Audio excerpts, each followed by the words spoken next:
जी, चुनाव का फिर घोषणा हो गया। सुप्रीम कोर्ट ने जनवरी में अपने जो भी चीज़ें थी उसको टाल दिया है और अब लगता है कि सारी चुनाव जो है प्रक्रिया पूर्ण हो जाएगी और चुनाव भी होगा। क्या लगता है आपको इस तरह की प्रक्रिया में किस तरह का मतलब जनता का भी रोष मिल रहा है और जो प्रत्याशी उनका? देखिए, चुनाव तो होना है, निश्चित है। जी। भले कुछ दिन के लिए रुक गया था, लेकिन चुनाव तो होना ही है। जी। लेकिन भाजपा वाले लोग चाह रहे हैं, किसी भी तरह चाह रहे हैं आरक्षण को ख़त्म करना। इनका मंशा पूरा होगा नहीं। उनका एक ही मंशा है कि आरक्षण ख़त्म करके चुनाव कराएं। बिहार में तो आरक्षण ख़त्म होने वाला है नहीं। वो चाह रहे हैं कि आरक्षण ख़त्म कर दें, जनरल चुनाव कराएं। चुनाव में ठीक है, थोड़ा सा जो उमंग था लोगों का थोड़ा सा घट गया है। तो बार बार घोषणा होना, रुक जाना, इससे थोड़ा प्रभाव पड़ा है। लेकिन हम समझते हैं कि चुनाव तो होगा, निश्चित 28 तारीख को होगा इस बार जनता चुनाव। के बीच हम भी जा रहे हैं, प्रत्याशी के बीच हम भी जा रहे हैं। उनका कहना है कि ये सब जो है बीजेपी का किया धरा है और वो नहीं चाहता है कि चुनाव हो और इसलिए हम लोग भी अब सुस्त हो गए हैं। लगता पूरे मतलब नहीं है। बिहार के बच्चा बच्चा जान गया है कि चुनाव में क्या ड्रामा हो रहा है। मतलब एक बच्चा से पूछिए तो बता देगा कि सब भाजपा वाला चुनाव रुकवा रहा है, आरक्षण ख़त्म करना चाह रहा है, गरीबों का अधिकार छीनना चाह रहा है। उसको ये पच नहीं रहा है कि अति पिछड़ा पिछड़ा के लोग डिप्टी मेयर बने। उसको बर्दाश्त ही नहीं हो रहा है कि मेरे समानांतर कुर्सी लगा बैठेगा। वो लोग शुरू से ही कभी नहीं सोचा कि गरीब के लोग जो दबे कुचले लोग जो हमारे बीच कुर्सी लगा बैठ सके, उनको पचता ही नहीं है। ये सामंतवादी ताकत जो है ना, ये कभी नहीं चाहता है कि कोई भी दलित अति पिछड़ा कि मेरे सामने बैठ सके। जो आज से लालू यादव को सरकार बनने के पहले नहीं था कि जी। अति पिछड़ा है, कुर्सी पर नहीं बैठना है सामने। उसी तरह का माहौल ये लोग फिर बनाना चाह रहे हैं, लेकिन अब वो बनने वाला है नहीं। अब तो लालू यादव ने इतना ने लोगों को ताकत दे दिए हैं कि अब अपना अधिकार लड़ के ले लेंगे। सुशील मोदी जी सुप्रीम कोर्ट गए। उनका सुशील मकसद था मोदी कि के कोई जी। नोटिस लेता है क्या? जी। हमको तो लगता है कि भाजपा वाला भी उनका नोटिस नहीं लेता है। सुशील मोदी का एक ही काम था, सिर्फ लालू यादव, सिर्फ लालू यादव। कहीं से घूम फिर के आते थे, उनका रील लालू यादव आगे फंस जाता था। वही कह के अपना हीरो बन गया, चमक गया। सुशील मोदी सबको जान गया कि कौन है वो कौन नेता ही हो, खाली लालू यादव के खिलाफ बोलता है। यही बोल बोल के वो अपना बिहार में नेता स्थापित हो गया। मतलब वो राजनीतिक हाशिए पे जा चुके हैं। बिल्कुल। उनका पार्टी भी उनका नोटिस नहीं लेता है अब, कि क्या बोल रहे हैं नहीं बोल रहे हैं, क्या ट्वीट कर रहे हैं नहीं कर रहे हैं। हम लोग कोई देखता भी नहीं उनका ट्विटर।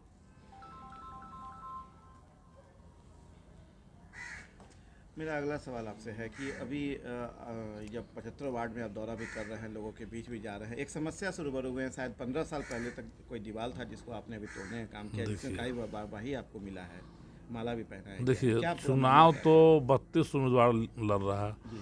सभी को देखिएगा अपने आप को सामाजिक कार्यकर्ता लिखेगा। जी। सामाजिक से हम सामाजिक हैं, सामाजिक काम करते हैं, लेकिन कभी किसी को सामाजिक काम करते हुए नहीं देखे होंगे। पटना में कोरोना भी आया था, उस समय इस उम्मीदवार से पूछे कि आप लोग कहाँ थे, कहीं नज़र नहीं आ रहे थे। हम लगातार राशन बांट रहे थे, ऑक्सीजन सिलेंडर लेके जनता के बीच थे। हमको तो लगता है कि जो भी व्यक्ति जनता के बीच कोरोना में सेवा कर रहा था उसको कोरोना नहीं हो रहा था। जो लुक छिप के एसी में था उसी को कोरोना भी हो रहा था। हम लोग लगातार जनता के बीच में रह गए, कहाँ कोरोना हुआ। तो अब कहने के लिए कहते हैं सब कोई हम सामाजिक हैं। हमारे शक्ति नगर का मुद्दा था, जो 35 साल से रास्ता बंद था। यहाँ का स्थानीय विधायक लोग, यहाँ से 100-200 लोग गए, स्थानीय विधायक भी, कि रास्ता खुलवा दीजिए संजय चौरसिया के पास। तो न तो कहने को उनका आया था नहीं, हाँ हाँ खुल जाएगा, खुल जाएगा।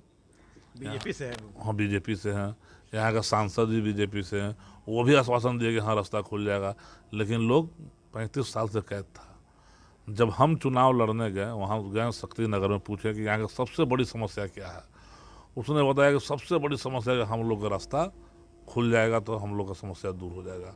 संडे को हम लोग गए थे, वहीं पर हमने घोषणा कर दी कि बुधवार को हम आएंगे, रास्ता खुल जाएगा और रोड भी ढला जाएगा। और रास्ता खुला भी बुधवार को, अब 12 फीट का रोड भी ढला गया, उसी समय ढला गया।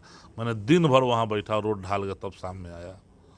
अभी देखिए, हमारे दीघा का एक बच्चा बहुत गरीब परिवार से आता है, माली परिवार से, यहीं कुर्जी मोड़ पर फूल बेचता था। इतना गरीब लड़का है कि वो कराटा का खेलने गया था चैंपियनशिप वहाँ श्रीलंका में। जी। वहाँ लंका में गया तो सेमीफाइनल में 8-0 से आपको इनको हराया। कौन देश को हराया? इसको हराया श्रीलंका में। किसको हराया था सेमीफाइनल? हाँ, भूटान को 8-0 से हराया। 8-0 से हराने के बाद वो लड़का फाइनल में पहुंचा। फिर पाकिस्तान को 8-0 से हराया। वैसा बच्चा को तो कोई नोटिस लेने वाला है ही नहीं, इतना होनहार पूत के। लेकिन हमने जब सुना कि पाकिस्तान को 8-0 से हरा के बच्चा लौट रहा है तो हमने उसको पटना स्टेशन पहुंच गए ढोल नगाड़ा लेके। वहाँ से सम्मानित लड़का को यहाँ लाए, यहाँ ला कर चादर उदर देकर सम्मानित किए। उन्होंने 11,000 का चेक दिए, प्रोत्साहन दिए ताकि बच्चा भविष्य में भी आगे और अच्छा उसको आश्वासन दिए कि कहीं भी जाना होगा बाबू तुमको खेलने के लिए तो हमसे संपर्क करना। वो ऐसा बच्चा था, बोल रहा था कि जब एक बार आउट खेलने गए थे सर तो अपनी माँ का गहना बंधी रख के हो गए थे। हमने कहा कि नहीं, अभी सब करने की कोई ज़रूरत नहीं है, तुम मेरे पास आ जाना। कहाँ कोई नोटिस लेने वाला है, इतना उम्मीदवार चुनाव लड़ रहा है, सब लिखता है सामाजिक कार्यकर्ता अपने आप को, लेकिन समाज सेवा तो करता नहीं है कोई। तो क्या लगता है वो उस सिचुएशन में आपने जब सुना होगा कि माँ का गहना बेच के वो लड़का खेलने गया, देश का प्रतिनिधित्व करने गया और अभी जीत के आया है, इनके लिए भी आप कुछ सोचेंगे और कुछ ऐसा खेल के लिए भी बनाएंगे क्योंकि अपने बिहार में खेल तो है नहीं? सुनने के बाद तो आंख से आंसू आ गया था। इतना होनहार लड़का कोई देखने वाला नहीं है। हम समझते हैं कि पटना नगर निगम अगर रजनी देवी चुनाव जीतती है तो खेल पर विशेष ध्यान दिया जाएगा और शिक्षा पर। किसी पटना नगर निगम विद्यालय जाकर देख लीजिएगा, पढ़ने लायक नहीं है। हर कोई तो संत माइकल लोहिला तो पढ़ा नहीं सकता अपने बच्चे को। शिक्षा पर विशेष मेरा फोकस रहेगा। हम समझते हैं कि हर वार्ड का एक सरकारी स्कूल प्राइवेट स्कूल से अच्छा रहेगा। स्कूल विशेष तो है ध्यान, सर, पर वो व्यवस्थित नहीं है, सब टूटा चीज़ है, फूटा सिस्टम का कमी है। सब चीज़ है, सिस्टम का कमी है। आप देखते होंगे प्राइवेट स्कूल में जाइए, जो टीचर पढ़ाता है उस टीचर के घर जाइएगा ना तो मिलेगा झोंपड़ी का, या तो रेंट पर रहता है, इतना कम सैलरी है। लेकिन जब सरकारी स्कूल का टीचर के जाइए घर देखिएगा तो आलीशान बिल्डिंग रहेगा। और जस्ट उसका उल्टा होगा, जब स्कूल में जाइएगा सरकारी स्कूल में तो लगेगा स्कूल झोंपड़ी नुमा है, आप प्राइवेट स्कूल में जाइएगा तो उसको लगेगा बिल्डिंग है। हम समझते हैं कि 15,000 सैलरी वाले का बच्चा IAS IPS कर सकता है, तो 70,000 जो वेतन लेकर पढ़ा रहा है उसका बच्चा IAS भी नहीं कर सकता। सर ये बदलाव सब आपने चीज़ बहुत है, बेहतर ढंग से देखा है, लेकिन अनुभव किया सिर्फ सिस्टम को दोषी है, सिस्टम ठीक है। करना इसको है। कैसे बदलेंगे सर, क्योंकि कि वो 15,000 वाला जो है भी बेहतर हो और ये 40,000 वाला भी झोपड़ी से देखिए, मतलब आलीशान बंगला से निकल के स्कूल को जो जब हम माहौल लोग बनाए। चुनाव जीतेंगे तो पटना बुद्धिजीवियों का एक टीम बनाएंगे। और ऐसा नहीं है कोई फैसला हम अपने कर देंगे, सभी बुद्धिजीवियों का एक टीम बनाएंगे, हर वार्ड से एक लोग कर लेंगे और टीम बना के किस तरह का विकास किया जाए वो सब विचार होगा और उस पर काम किया जाएगा। स्वास्थ्य की भी आप देख रहे हैं सर, स्वास्थ्य का भी होगा।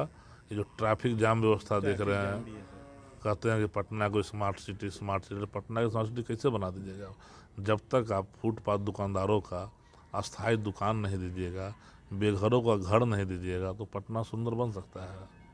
जहाँ जाइए तो पटना जाम का, खाली फुटपाथ से जाम है। नगर निगम के पास अपार ज़मीन है, उसका सब सर्वे करके वहाँ भेंडी जो बना के उसको दुकान को वितरित कीजिए, सबका अलग अलग डिसाइड कीजिए, सब्जी मंडी यहाँ रहेगा, फल मंडी यहाँ रहेगा, एकदम पटना सुंदर बनेगा। पटना जब देखे तो 2-3 साल पहले डूब गया था तो नगर निगम के पास नक्शा ही नहीं था नाला का, 21 नाला को साफ किया जाकर राजधानी का पानी निकले, नक्शा ही नहीं था। कितना लापरवाही है। ये लोग जो भी आज तक महापौर बने हैं सिर्फ पटना नगर निगम को बेचने का काम किया है, सिर्फ बेचने का काम किया है। आप देखते होंगे लेबर का कॉन्ट्रैक्ट, लेबर का सैलरी जानते हैं क्या है? लेबर का 18,000 है, नगर निगम से मिलता है। और लेबर को कितना मिलता है? 9,000। उसमें भी 9,000 में जो बाहरी कंपनी को दे दिया गया है वो 20 दिन से 25 दिन का अटेंडेंस बनाता है, वो लोग का सिर्फ शोषण होता है। कैसे छोड़ेंगे सर इसको? ये तो सीधा सी बात है, हम क्यों बाहरी कंपनी को देंगे? हमारे पटना में एजेंसी की कमी है क्या?